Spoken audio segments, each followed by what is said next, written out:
Hi, my name is Mia, and this is my AI ethics point of view video presentation. So, I would like to start off by talking about what AI is. I think a lot of people think that AI are like superhuman computers or future predictors or just have this amount of knowledge that really it doesn't. I think people get scared of it because of that. But AI is actually just computers and machines that are simulating human learning and comprehension, kind of just pretending to relate to us, I guess. At least that's kind of how I see it from my perspective.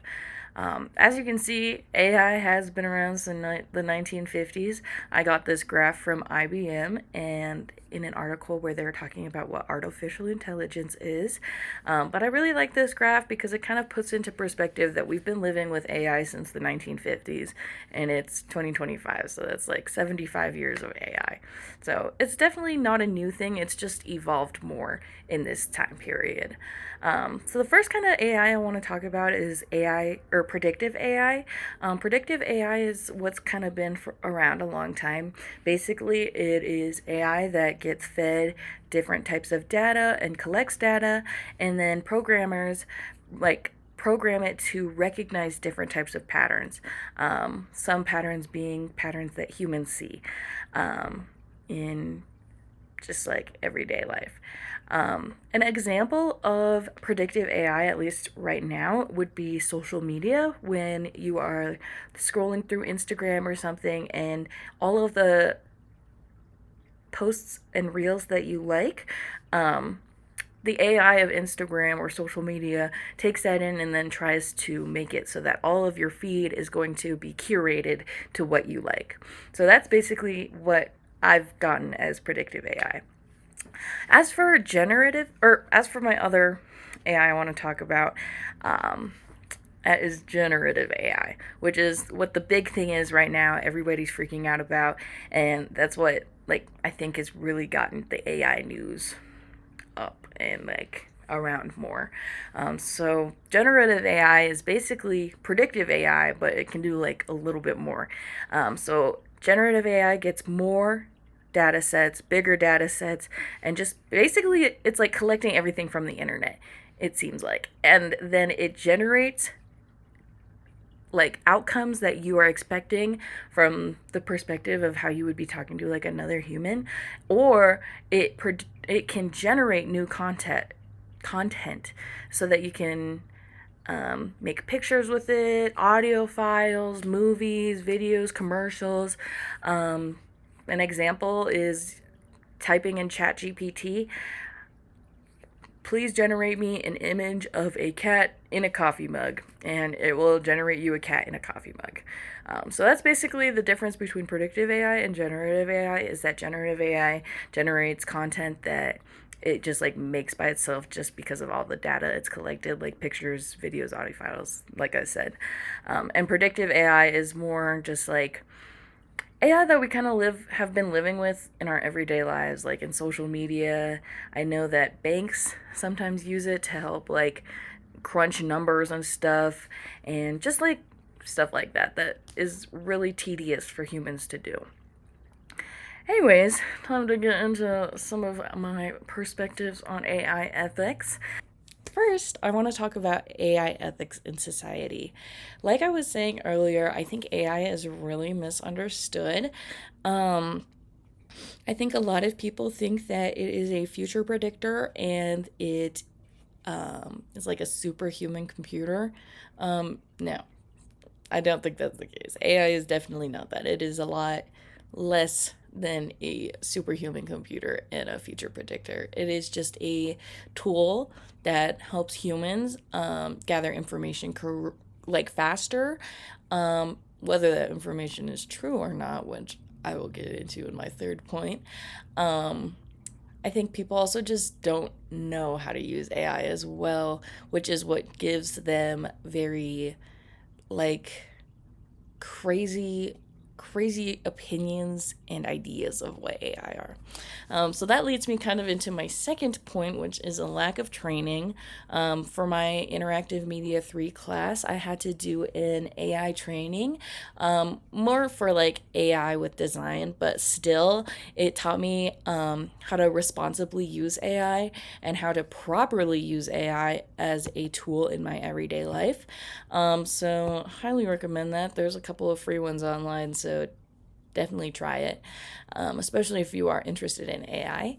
And as I was talking about with how AI is not always correct, AI sometimes spreads misinformation and always wants the user to be pleased and get the exact answer that they want. But as I learned in my Interactive Media 3 class, there are such a thing called AI hallucinations, which basically is when AI is flat out lying to you, because it just doesn't have the correct information like spot on all the time.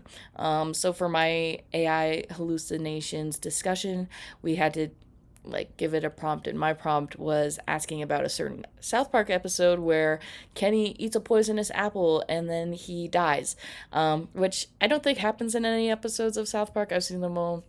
I don't know if, I don't remember anything like that. But when I did type it into AI, it gave me a season end episode, which was not even a correct or even close like plot as Kenny eating an apple and dying. So be careful out there. AI is not always right. Don't be using it as a search engine all the time because it doesn't always give you the right answers. My next point in AI ethics and society is bias and fairness. I read an article that we had to read for our Interactive Media 3 class, and it was talking about how, or maybe it was in the snake oil AI snake oil book.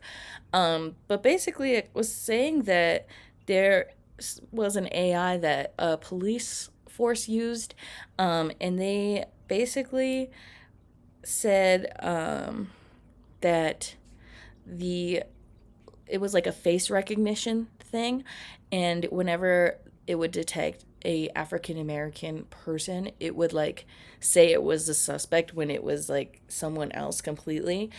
So there is a little bit of bias and fairness in how the AIs are programmed, because depending on who programs them, they could be more biased towards one type of person compared to another, and vice versa.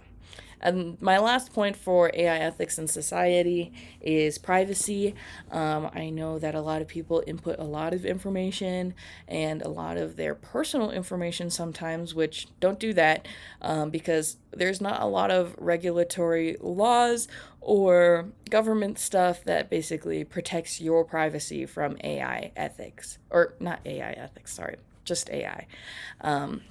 Also, sometimes AI, especially generative AI, steals content. They steal content and then make like content that's inspired or taken parts of from your own art, maybe.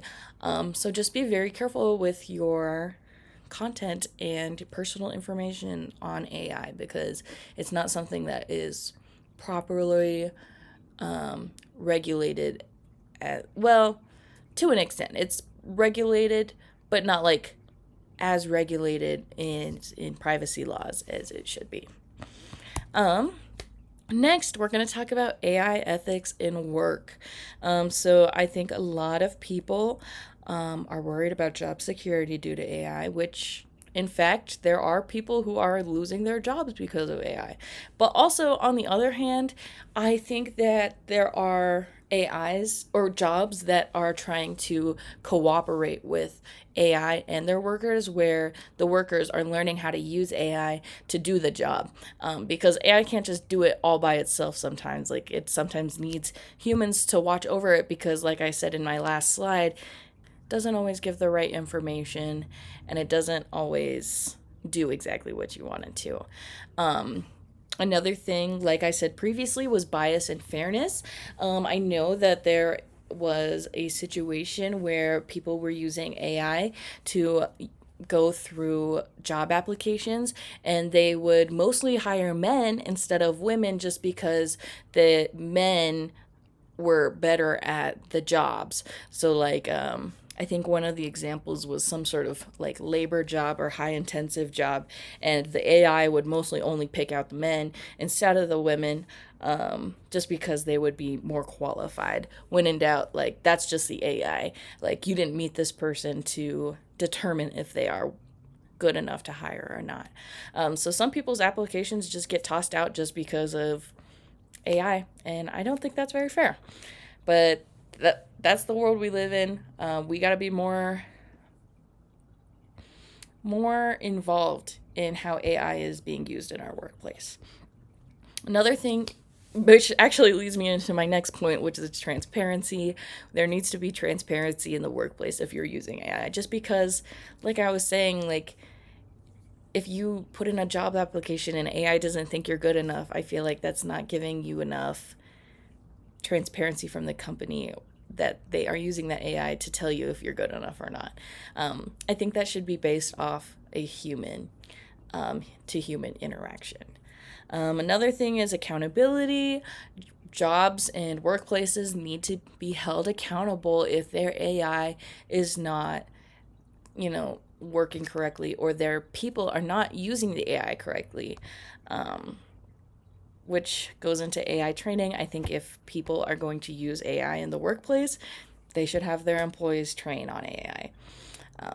So yeah, that's kind of my spiel about AI ethics in the workplace.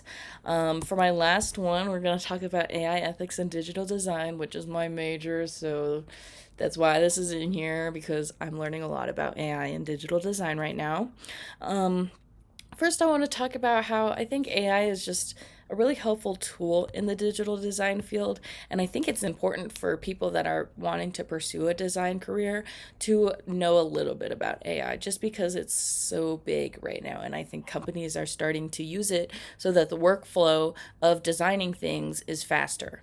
Not to I'm not trying to say, though, that we use AI for any of our design stuff. I think AI is actually more of just like a brainstorming tool and something that kind of helps you get started with your design process. I did a little experiment for my interactive media class on designing an app through Google Stitch. I found it to be very frustrating.